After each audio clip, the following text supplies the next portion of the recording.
Hello दोस्तों, मैं सुमन स्वागत करती हूँ आप सभी का एक बार फिर से। तो आज का जो टॉपिक है साइंस से है। साइंस में कार्बोहाइड्रेट और प्रोटीन और वसा के बारे में हम बात करेंगे। उससे जितने भी संबंधित उससे जितने भी क्वेश्चन बन सकते हैं उनके बारे में हम डिस्कस करेंगे। कॉपी पेन लेकर बैठ जाइए, जो आपको नहीं आता आप उसे नोट करते जाइएगा।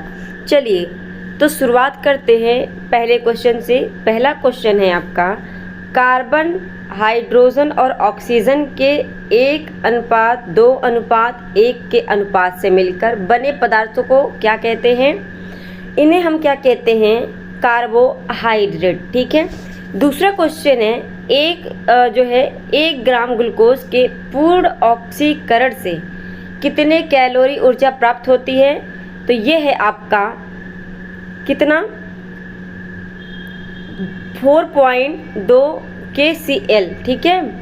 नेक्स्ट क्वेश्चन है आपका, कार्बोहाइड्रेट कितने प्रकार का होता है? तो कार्बोहाइड्रेट 3 प्रकार का होता है। कौन कौन सा? मोनो, डाई और पॉलीसैकेराइड्स। ठीक है।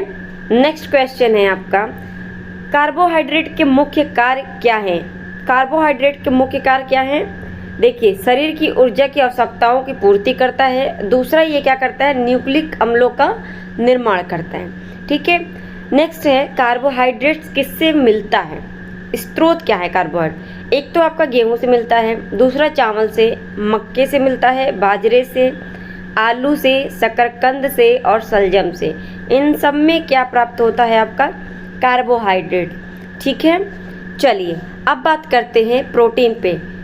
प्रोटीन पर डिस्कस करने से पहले चैनल पर पहली बार आए हैं तो सब्सक्राइब कर लीजिए, बेल आइकन दबा लीजिए ताकि नोटिफिकेशन आपको इसी तरह मिलती रहे। ठीक है। तो एग्ज़ाम तक हमारे साथ ऐसे ही बने रहिए। और इसके बाद हम देखते हैं प्रोटीन से रिलेटेड पहला क्वेश्चन क्या है। प्रोटीन शब्द सबसे पहले प्रयोग किसने किया था? ये किया था आपका जे बिलियस। ठीक है। किसने? जे बिलियस ने। मानव शरीर का लगभग कितने प्रतिशत भाग में प्रोटीन निर्मित होता है? तो ये है आपका 15% भाग। ठीक है। सभी प्रोटीन में कौन सा तत्व पाया जाता है? सभी प्रोटीन में नाइट्रोजन तत्व पाया जाता है। अब बात करते हैं शरीर की मरम्मत के लिए क्या आवश्यक होती है। जब भी शरीर में कुछ टूट फूट हो जाती है तो उसकी मरम्मत में प्रोटीन की आवश्यकता पड़ती है। ठीक है। नेक्स्ट क्वेश्चन है, वे प्रोटीन्स जो केवल अमीनो अम्ल के बने होते हैं उन्हें क्या कहते हैं? उन्हें हम कहते हैं सरल प्रोटीन, जैसे एल्ब्यूमिन, हिस्टोन। ठीक है। नेक्स्ट क्वेश्चन है, वे प्रोटीन जिनके अणुओं के साथ समूह में जुड़े रहते हैं क्या कहलाते हैं? उन्हें कहते हैं हम संयुग्मी प्रोटीन, जिसमें क्रोमोप्रोटीन और ग्लाइकोप्रोटीन आदि आते हैं। ठीक है। आपका नेक्स्ट क्वेश्चन है, वे प्रोटीन जो प्राकृतिक प्रोटीन के जलीय अपघटन से बनते हैं उन्हें क्या कहते हैं? उन्हें कहते हैं व्युत्पन्न प्रोटीन। व्युत्पन्न प्रोटीन एक्सरसाइज एग्जाम्पल क्या है? प्रोटोन, पेप्टोन और पेप्टाइड। ठीक है। नेक्स्ट क्वेश्चन है, प्रोटीन के महत्वपूर्ण कार्य क्या हैं? तो प्रोटीन के महत्वपूर्ण कार्य हैं कोशिकाओं और जीव द्रव्य और उत्तकों का क्या करना? निर्माण करना। संवहन में सहायक करता है और आनुवंशिकी लक्षणों के विकास का नियंत्रण रखता है। ठीक है। बच्चों में प्रोटीन की कमी से कौन सा रोग होता है? ये है क्वाशी-योरकर। मोस्ट इम्पॉर्टेंट क्वेश्चन है, इसे लगा लीजिएगा।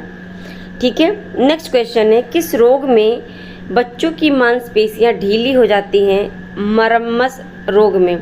ये आपका इम्पॉर्टेंट है, लगा लीजिएगा। ठीक है। चलिए नेक्स्ट क्वेश्चन है आपका, अब क्या है टॉपिक? वसा। वसा किसका मिश्रण होता है? वसा आपका ग्लिसरॉल और वसीय जल का मिश्रण होता है। सॉरी, वसीय अम्ल का। ओके।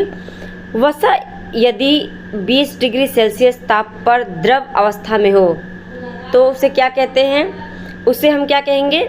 तेल कहेंगे। ठीक है, ऑयल। चलिए नेक्स्ट क्वेश्चन है, असंतृप्त वसा अम्ल किसमें पाया जाता है? ये पाया जाता है आपका वनस्पति और मछली के तेल में। ठीक है। कैसा होता है? वनस्पति तेल में, जैसे मूंगफली का हो गया, इन सब से। ठीक है। संतृप्त तेल का उदाहरण क्या है? संतृप्त तेल में आपका नारियल हो गया और ताड़ का तेल हो गया। ओके, नेक्स्ट क्वेश्चन है आपका, 1 ग्राम वसा से कितने कैलोरी ऊर्जा प्राप्त होती है? ये है 9.3 कैलोरी। ठीक है, चलिए सामान्यतः एक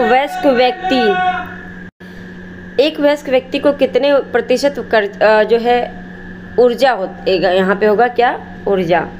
ऊर्जा वसा से प्राप्त होती है।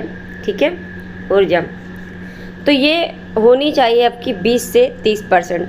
और दोस्तों यहाँ पे अभी थोड़ा सा बैकग्राउंड आवाज़ आ गई होगी तो उसके लिए मैं क्षमा चाहूँगी। ठीक है, चलिए नेक्स्ट क्वेश्चन है, वसा के मुख्य कार्य क्या हैं? वसा के मुख्य कार्य शरीर को ऊर्जा प्रदान करना, दूसरा चोट से बचाना, और तीसरा क्या है?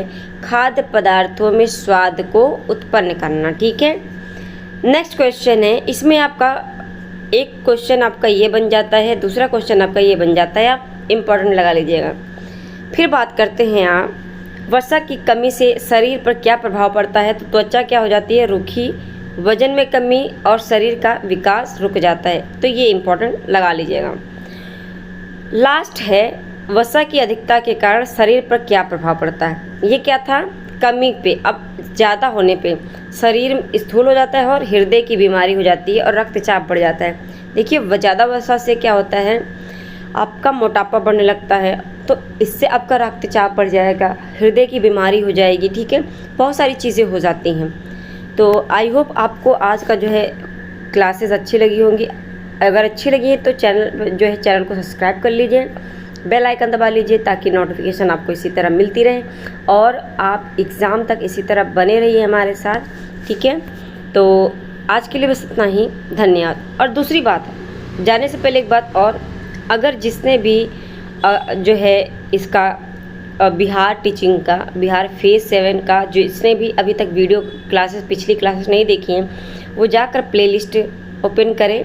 ठीक है, और उसमें जाके देख ले, उसमें क्या है, बिहार का प्लेलिस्ट बना दिया है फेज 7 नाम से। उसमें आप जाके देखिए, जितनी भी क्लासेस हैं आप उसे ख़त्म कीजिए और इसे भी ख़त्म कीजिए। डेली इसी तरह बने रहिए, आपको क्लासेस मिलती रहेंगी। आज के लिए बस इतना ही, धन्यवाद।